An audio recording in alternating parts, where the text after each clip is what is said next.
آج ہمیں سورۃ الانعام شروع کرنا ہے۔ کل خبر کے سلسلے میں وہ سینیٹائزر کی میں نے بات کی تھی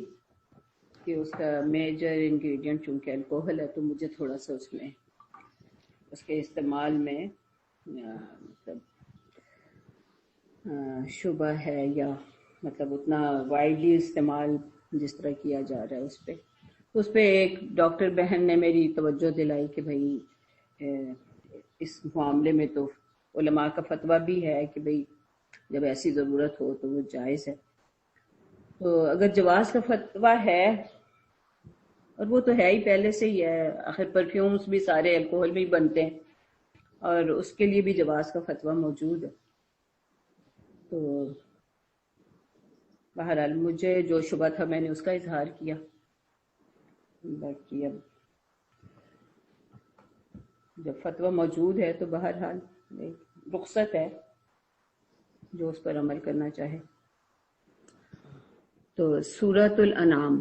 ہم نے دیکھا کہ سورہ مائدہ کے آخری جو 2 رکوع ہیں ان میں انبیاء علیہ السلام کی اس ذمہ داری اور اس کے بارے میں آخرت میں جو سوال ہوگا تو اس کی بات تھی۔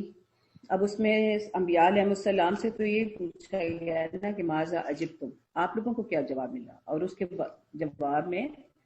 تقریباً تمام انبیاء علیہ السلام کا جواب ایک ہی ہے جو حضرت عیسیٰ علیہ السلام کا ہے کہ جی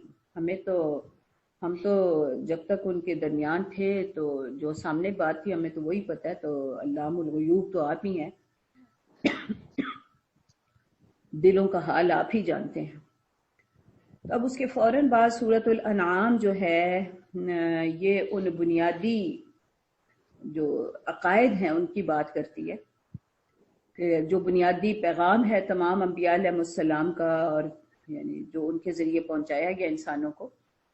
اور بنیادی عقائد جن کے بغیر اللہ تعالیٰ کے ساتھ ایک مسلم تعلق جو ہے، اسلامی تعلق یا سبمیشن کا تعلق جو ہے وہ قائم نہیں ہو پاتا۔ اس سلسلے میں سب سے اہم جو ہے وہ توحید ہے۔ تو اس سورہ میں ہم دیکھیں گے کہ توحید اور رسالت ان 2 کا زیادہ ذکر ہے، اور آخرت کا بھی بیچ میں آ جاتی ہے بات۔ تو سورۃ الانعام کی خصوصیت یہ ہے جو نبی صلی اللہ علیہ وسلم نے ہمیں بتائی کہ اس کے نزول کے وقت 70,000 فرشتے جو تھے تسبیح و تحمید کرتے ہوئے حضرت جبرائیل علیہ السلام کے ہمراہ تھے، اور یہ وہ سورہ ہے جو کہ ایک ہی وقت میں ایک ہی رات میں ہجرت سے کوئی 2 سال پہلے مکہ میں نازل ہوئی۔ یعنی بالعموم تھوڑا تھوڑا حصہ نازل ہوتا رہا قرآن کا، لیکن یہ پوری سورہ جو ہے وہ ایک ہی وقت میں نازل ہوئی ہے۔ یعنی یہ اس کے مضامین کی عظمت کی نشاندہی۔ تو اور یہ بڑی، ویسے تو روایات میں آتا ہے کہ جب بھی حضرت جبرائیل علیہ السلام لے کر آتے تھے وہی، تو ان کے ہمراہ کچھ نہ کچھ فرشتے اور بھی ہوتے تھے، لیکن یہ سورہ ہے کہ اس کے نزول کے وقت 70,000 فرشتے جو تھے وہ ہمراہ موجود تھے۔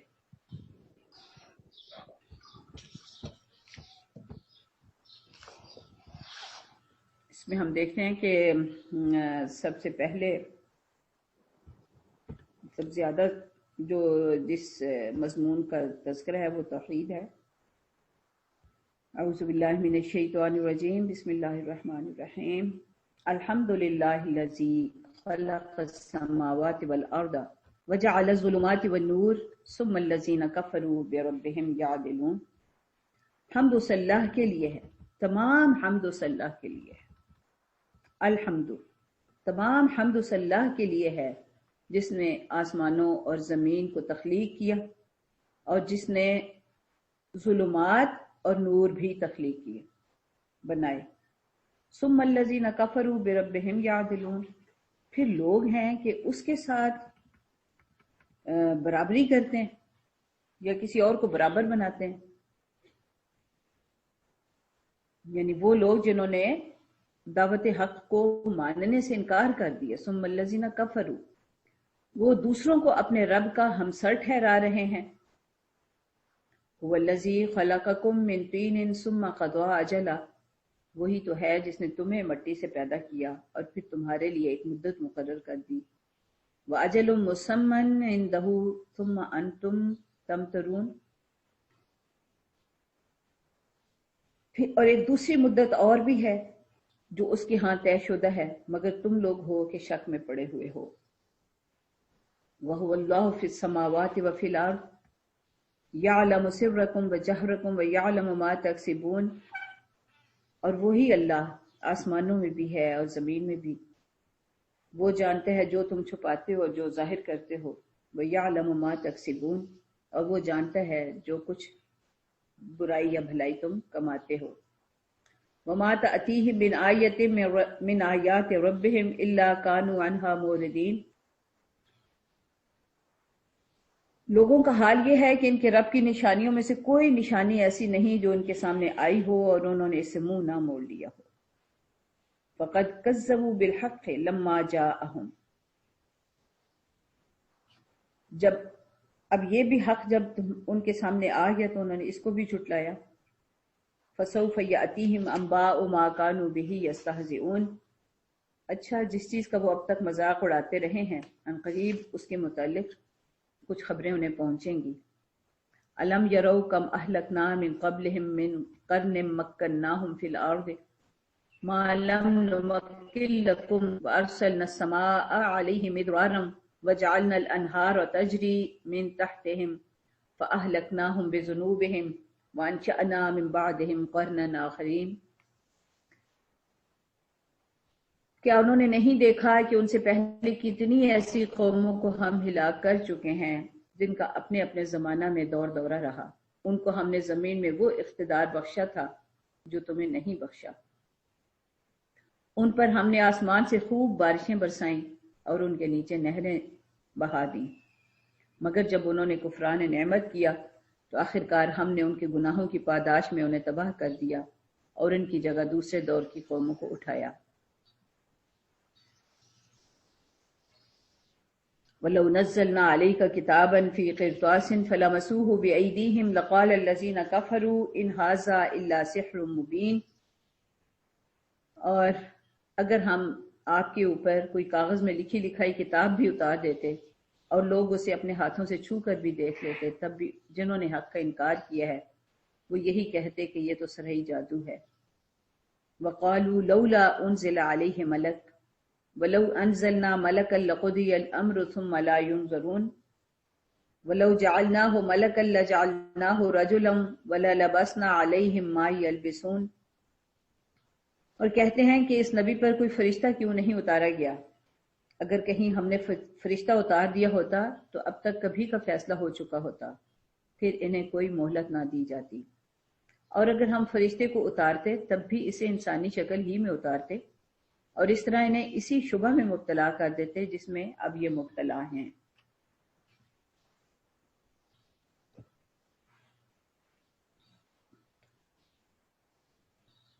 وَلَقَدِ اسْتُهْزِئَ بِرُسُلٍ مِّن قَبْلِكَ فَحَاقَ بِالَّذِينَ سَخِرُوا مِنْهُمْ مَا كَانُوا بِهِ يَسْتَهْزِئُونَ، آپ سے پہلے بہت سے رسولوں کا مذاق اڑایا جا چکا ہے،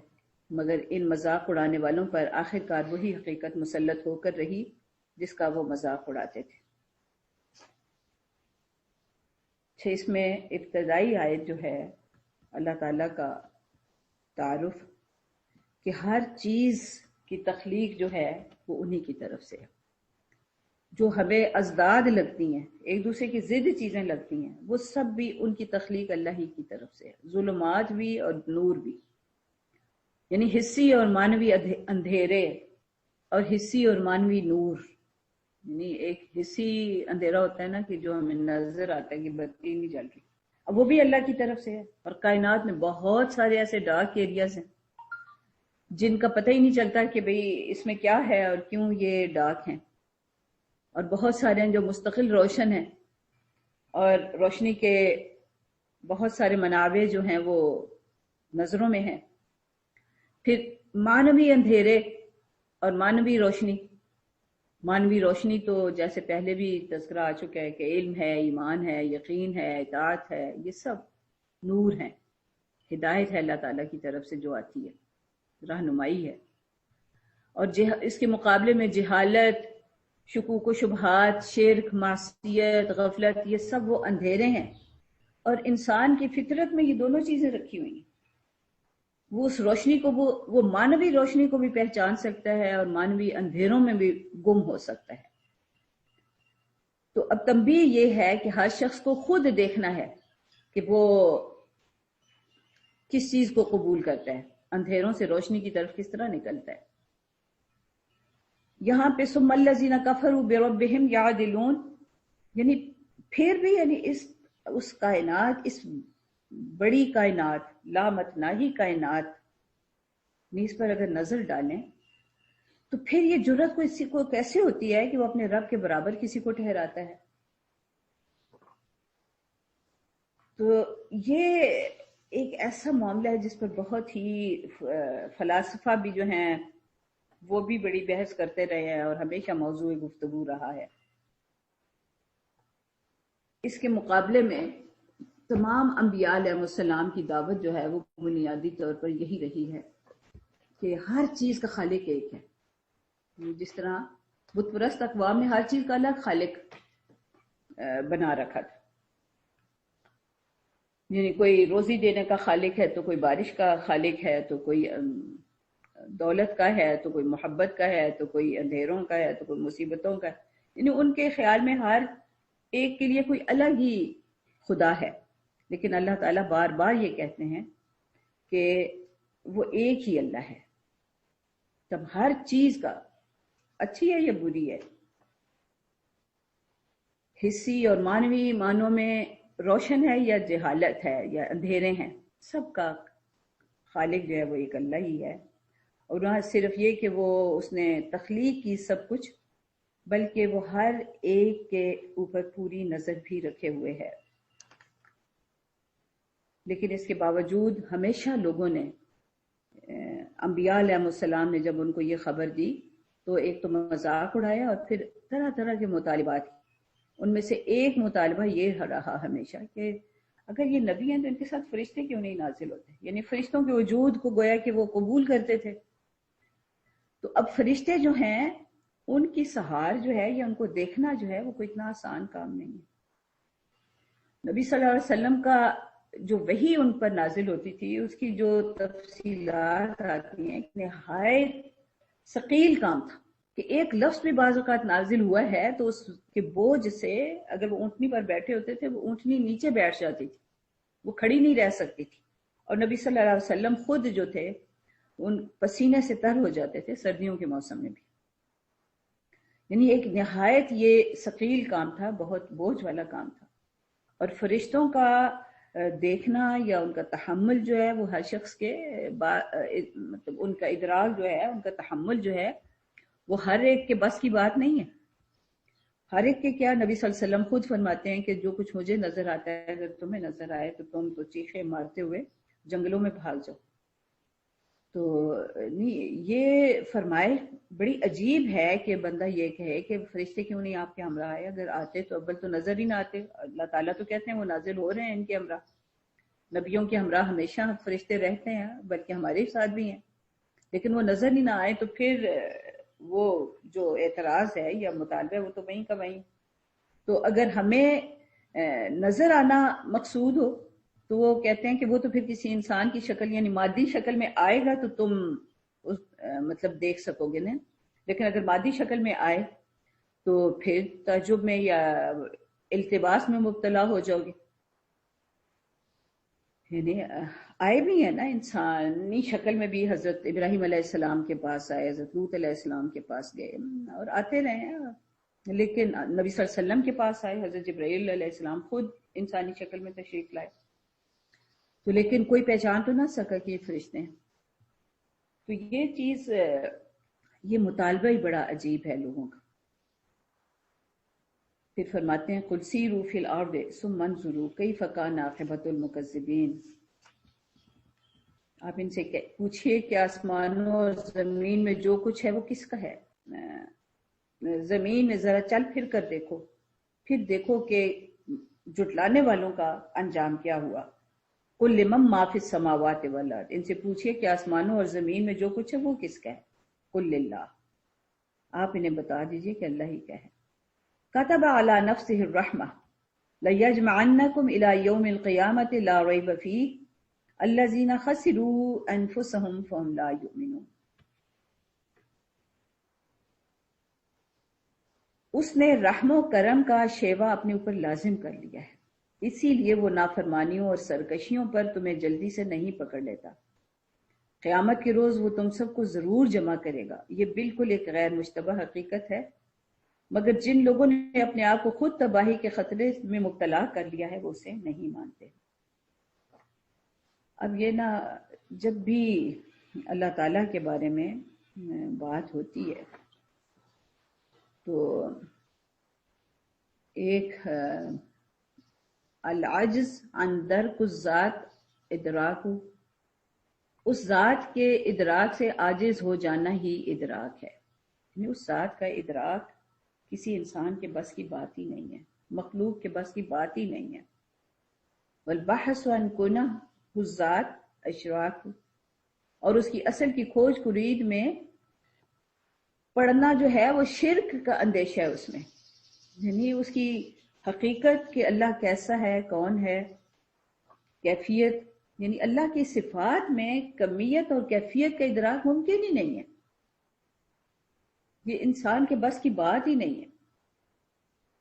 وہ تمام علوم جو ہیں اسی کی طرف سے ہیں، اسی کے پیدا کردہ ہیں، اور تمام کائنات پر اسی کی قدرت ہے، وہی اس پر مکمل اقتدار رکھتا ہے۔ تو علم اور قدرت اس کی صفات ہے، یعنی ان کا تو کوئی اندازہ ہی نہیں لگا سکتا۔ اور وہ اپنے بارے میں یہ فرماتے ہیں کہ سیروا فی الارض ثم انظروا کیف کان عاقبۃ المکذبین۔ اب یہ جو سیر کی بات ہے تو یہ سیر جو ہے یہ بھی صرف ہم مطلب جانوروں جیسی آنکھوں کے ساتھ سیر نہیں ہے کہ بس یہ دیکھ لیا کہ کتنے پودے ہیں اور کتنے پہاڑ ہیں اور کیا دریا ہے، اور بس یہ انٹرٹینمنٹ انجوائے کر رہے ہیں، لطف اندوز ہو رہے ہیں ان مناظر سے۔ صرف لطف اندوز ہونا جو ہے یہ مقصود نہیں ہے، اور اس مقصد کے لیے اگر کوئی سیر کے لیے نکلتا ہے کہ چلو آج ذرا تفریح ہو جائے تو یہ کوئی بڑا مقصد نہیں ہے، اور اس کے لیے یہ نہیں کہا جا رہا کہ سیرو فی الارض۔ لوگ اس آیت کا حوالہ دے کے تو ہر طرح کی جو سیر و تفریح ہے اس کو جائز ٹھہرا لیتے ہیں، حالانکہ اس میں ساتھ یہ ہے کہ کسی عبرت کی نگاہ سے دیکھو۔ تمہاری نگاہ جو ہے وہ اپنے مالک کو تلاش کرنے کے لیے ہونی چاہیے، جس طرح سورہ آل عمران کے اس میں ہے کہ ان فی خلق السماوات والارض واختلاف اللیل والنہار لآیات لأولی الالباب الذین یذکرون اللہ قیاما وقعودا وعلی جنوبہم ویتفکرون فی خلق السماوات والارض ربنا ما خلقت ھذا باطلا۔ وہ تو جب دیکھتے ہیں پھر وہ حیران ہوتے ہیں، اور وہ کائنات میں اس کا تصرف، اس کا اقتدار، اس کی تخلیق، اس کے مناظر دیکھتے ہیں تو اپنے مالک کو پہچان جاتے ہیں۔ اس سلسلے میں ہمارے استادوں نے جو بتایا وہ یہ کہ جو عقول اعلیٰ ہیں، جو پہنچ جاتی ہیں، معرفت حق کر لیتی ہیں کائنات کی اس سیر سے یا اس مشاہدے میں، تو کہتے ہیں کہ ما رأیت شیئا قط وقد رأیت اللہ قبلہ، چیز مجھے بعد میں نظر آتی ہے، اللہ مجھے پہلے نظر آ جاتا ہے۔ یعنی میں جب بھی کسی چیز کو دیکھتا ہوں تو مجھے اس میں اللہ نظر آتا ہے، اللہ کی تخلیق، اللہ کی قدرت نظر آتی ہے۔ اس سے کمتر درجے کے جو عقول ہیں، عقلیں ہیں، وہ کہتی ہیں کہ ما رأیت شیئا قط وقد رأیت اللہ معہ، میں جب بھی کسی چیز کو دیکھتا ہوں تو مجھے اللہ اس کے ساتھ نظر آتا ہے۔ اور جو عام لوگ ہیں ان کا یہ حال ہے کہ ما رأیت شیئا قط وقد رأیت اللہ بعدہ، یعنی عام جو کچھ تھوڑا بہت ایمان رکھتے ہیں وہ پھر بعد میں غور کرتے ہیں اور انہیں پھر بعد میں اللہ نظر آ جاتا ہے۔ اور کچھ لوگ ہیں کہ اللہ کی تخلیق کو دیکھتے رہتے ہیں اور انہیں اللہ نظر ہی نہیں آتا۔ یہ گمراہی ہے، ایسی سیر کا کوئی حکم نہیں ہے، یہ محجوبیت ہے۔ اس کا مطلب اللہ تعالیٰ ان سے چھپ گئے ہیں، کیوں چھپے ہیں؟ کیونکہ انہوں نے نیت ہی نہیں کی، انہوں نے ارادہ ہی نہیں کیا اللہ تعالیٰ کو دیکھنے کا، اور اللہ تعالیٰ کے جو اقتدار ہے، جب وہ یہ کہتے ہیں کہ ثم انظروا کیف کان عاقبۃ المکذبین، تو یہ تو اللہ تعالیٰ کی قدرت کی نشاندہی ہے کہ دیکھو تو صحیح کہ باوجود اس کے کہ یہ وہ ہستی ہے جس نے اپنے اوپر رحمت کو غالب کر رکھا ہے، کتب علی نفسہ الرحمہ، جس نے اپنے اوپر رحمت کو غالب کر رکھا ہے، پھر وہ آخر اپنے نافرمانوں کو کیوں سزا دیتی ہے؟ تو وہ پورا اقتدار رکھتا ہے، تو ایک حد ہوتی ہے ڈھیل کی جو کہ نافرمان لوگوں کو دی جاتی ہے، اور وہ یہ بھی کہتے ہیں کہ صرف ایسا نہیں ہے کہ اس زمین پر ہم نے ان کو سزا دی، مکذبین کو ان کا انجام ہوا، بلکہ قیامت والے روز پھر ہم نے ان سب کو جمع کرنا ہے، اور اس روز الذین خسروا انفسهم فهم لا یؤمنون، مطلب وہ لوگ جو خسارے میں ہوں گے وہ آج ایمان ہی نہیں لاتے، یعنی اس روز تو پھر ایک بے لاگ فیصلہ ہو جائے گا۔ یہ جو رحمت کا غلبہ ہے اللہ تعالیٰ کا، اس کے بارے میں بہت سارے دیگر قرآن میں بھی دوسری جگہوں پہ اس چیز کا ذکر ہے، اور نبی صلی اللہ علیہ وسلم نے بھی فرمایا، بلکہ بخاری اور مسلم دونوں کی روایت ہے کہ اللہ تعالیٰ نے تمام مخلوقات کو پیدا کرنے سے پہلے ایک تحریر لکھی کہ میری رحمت میرے غضب سے آگے بڑھ گئی، ان رحمتی سبقت غضبی، اور یہ تحریر اس کے پاس عرش کے اوپر لکھی ہوئی ہے۔ تو یعنی ہمیشہ اللہ تعالیٰ کا کی رحمت کی صفت جو ہے وہ اس کے غضب پر حاوی رہی ہے، وہ ڈھیل دیے چلے جاتے ہیں، لیکن پھر ایک حد ہوتی ہے اور اس کے بعد اپنے نافرمانوں کو پکڑتے ہیں، اور اگر ایسا نہ ہو تو پھر کرنا اور نہ کرنا تو برابر ہونا، کہ جس نے کیا وہ بھی ویسا ہی ہے، جس نے نہیں کیا وہ بھی ویسا ہی ہے، تو پھر تو سارا سلسلہ ہی بے مقصد ہو جاتا ہے۔ اور اللہ تعالیٰ کہتے ہیں کہ وما خلقت ھذا باطلا،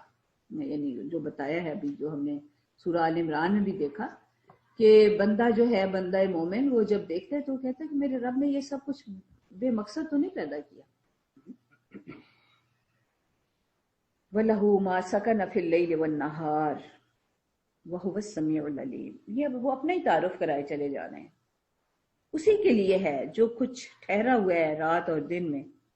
اور وہ سنتے بھی ہیں اور علم بھی رکھتے ہیں۔ اب سننا جو ہے، سمیع، میں کہہ سکتی ہوں میں بھی سنتی ہوں، آپ کہہ سکتے ہیں آپ بھی سنتے ہیں، ایک گھوڑا اور گدھا بھی سنتا ہے،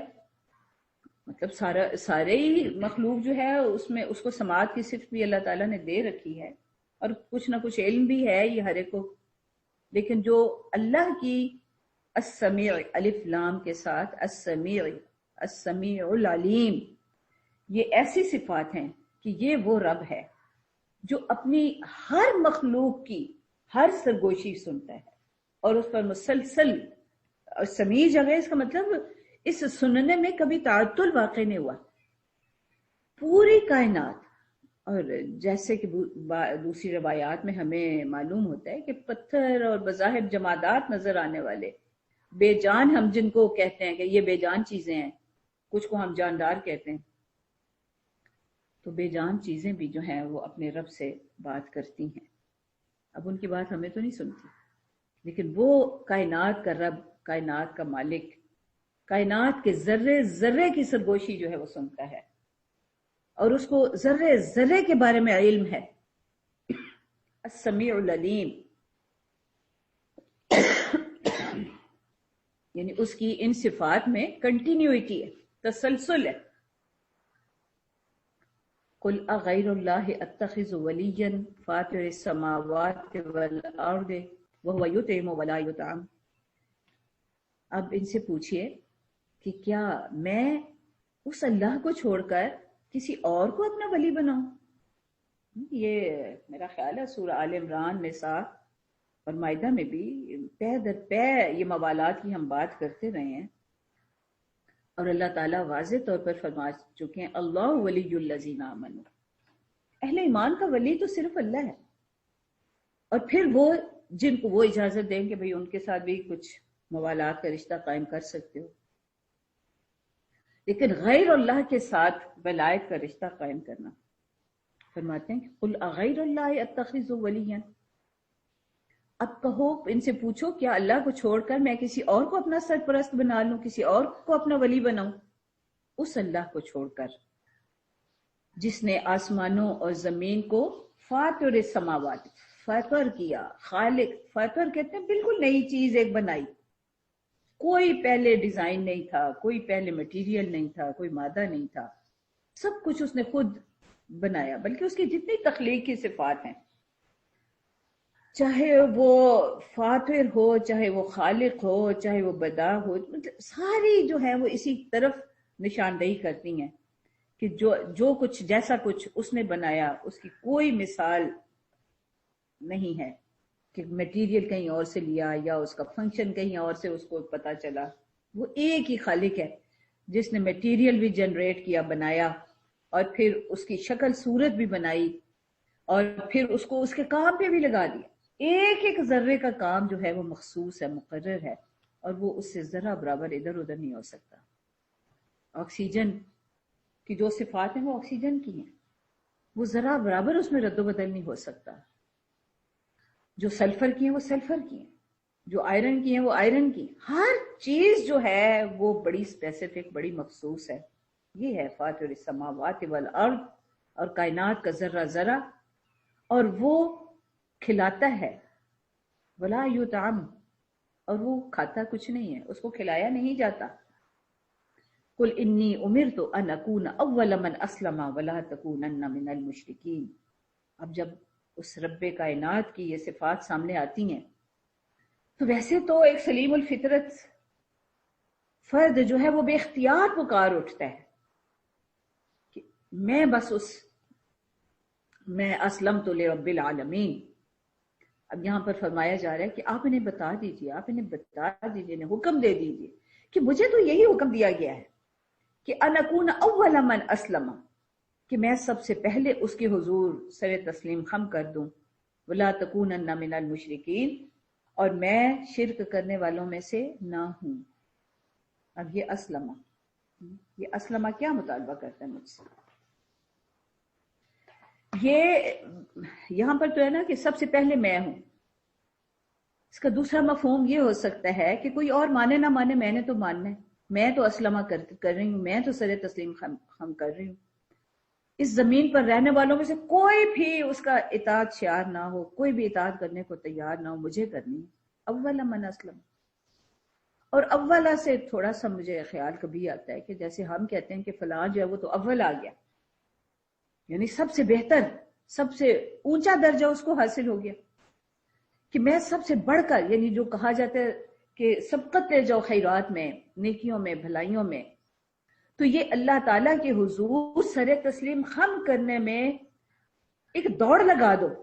اور میں اس میں سب سے آگے نکلنے والی بنوں۔ یعنی ریس لگانی ہے تو اس معاملے میں ریس لگاؤ، مقابلے کرو، موازنے کرو کہ کون اس کے حضور سر تسلیم خم کرنے میں سب سے آگے بڑھتا ہے۔ قل انی امرت ان اکون اول من اسلم ولا تکونن من المشرکین، اور تم ہرگز مشرکین میں سے نہ ہونا۔ قل انی اخاف ان عصیت ربی عذاب یوم عظیم، آپ انہیں بتا دیجئے کہ میں تو ڈرتا ہوں، میں کیوں اول من اسلم ہوتا ہوں، اسلمت لرب العالمین کا اعلان کیوں کرتا ہوں؟ کیونکہ مجھے خوف ہے کہ اگر میں نے اس کی نافرمانی کی، اس اپنے رب کی نافرمانی کی، تو ایک بڑے دن کا عذاب مجھے آ لے گا۔ من یصرف عنہ یومئذ فقد رحمہ، جو اس روز عذاب سے بچ گیا اسی پر مہربانی ہوگی، اس پر اللہ نے بڑی مہربانی کی۔ وذالک الفوز المبین، اور یہی ہے واضح کامیابی۔ وَإِن يَمْسَسْكَ اللَّهُ بِضُرٍّ فَلَا كَاشِفَ لَهُ إِلَّا هُوَ، اور اگر اللہ نے کسی کو کوئی نقصان پہنچایا، اگر اللہ تمہیں کوئی نقصان پہنچاتا ہے تو فَلَا كَاشِفَ لَهُ إِلَّا هُوَ، تو کوئی اس کو دور کرنے والا نہیں ہے سوائے اس کے۔ وَإِن يَمْسَسْكَ بِخَيْرٍ فَهُوَ عَلَى كُلِّ شَيْءٍ قَدِيرٌ، اور اگر وہ تمہیں کوئی بھلائی پہنچاتا ہے تو وہ ہر چیز پر پوری قدرت رکھتا ہے. وَهُوَ الْقَاهِرُ فَوْقَ عِبَادِهِ، اور وہ اپنے بندوں پر پورا اختیار رکھتا ہے. قاہر جو ہے نا، یہ کوئی غصے کا مطلب نہیں ہوتا، یہ ہوتا ہے پورا کنٹرول، پورا کنٹرول، پورا اختیار، پوری قدرت رکھتا ہے اپنے بندوں پر. وَهُوَ الْحَكِيمُ الْخَبِيرُ، وہ حکیم بھی ہے اور خبیر بھی ہے. قُلْ أَيُّ شَيْءٍ أَكْبَرُ شَهَادَةً، آپ ان سے پوچھئے کس کی گواہی سب سے بڑھ کر ہے. قُلِ اللَّهُ، یہ اب انتظار ہی نہیں کیا گیا کہ لوگ بتائیں کہ کس کی ہے، آپ کہہ دیجئے کہ اللہ ہی کی. یعنی کوئی اور اگر کسی اور کا بھی کوئی کہتا ہے نا کہ بھئی اب یہ بھی نبی صلی اللہ علیہ وسلم سے پوچھا جاتا تھا نا، یا انبیاء علیہ السلام سے، کہ اگر آپ کی نبوت کی گواہی کوئی ہو، کوئی شہادت ہو، اللہ تعالیٰ یہ کہتے ہیں کہ اللہ سے بڑھ کر تو کسی کی شہادت ہے ہی نہیں. اللہ تعالیٰ خود بھیج رہے ہیں اور اللہ تعالیٰ خود اس پر گواہ ہے. شہیدٌ بینی و بینکم، میرے اور تمہارے درمیان گواہ اللہ ہے. وَأُوحِيَ إِلَيَّ هَذَا الْقُرْآنُ لِأُنذِرَكُم بِهِ وَمَن بَلَغَ، اور یہ قرآن میرے ذریعے، میری طرف بذریعہ وحی بھیجا گیا ہے تاکہ تمہیں اور جس جس کو یہ پہنچے سب کو متنبہ کر دوں. لِأُنذِرَكُم بِهِ وَمَن بَلَغَ، وَمَن بَلَغَ اس میں بھی آ گئی نا، یعنی جب تک قیامت تک جس جس کو یہ پہنچتا ہے یہ قرآن اس کے لیے نذیر ہے. اور نبی صلی اللہ علیہ وسلم نے بھی اس کا حق ادا کیا. تمام انبیاء علیہ السلام کی یہ دو صفات جو ہیں وہ رہی ہیں مشترک، کہ وہ نذیر بھی ہیں اور بشیر بھی ہیں. نذیر ان معنوں میں کہ اگر جو وحی، جو پیغام اللہ کا ان تک پہنچایا جا رہا ہے، اگر اس کی اطاعت نہ ہوئی تو ایک خوفناک خطرناک انجام سے دوچار ہوں گے. اور بشارت ان معنوں میں کہ اگر اس کی اطاعت کی گئی تو کیا شاندار انعام منتظر ہیں.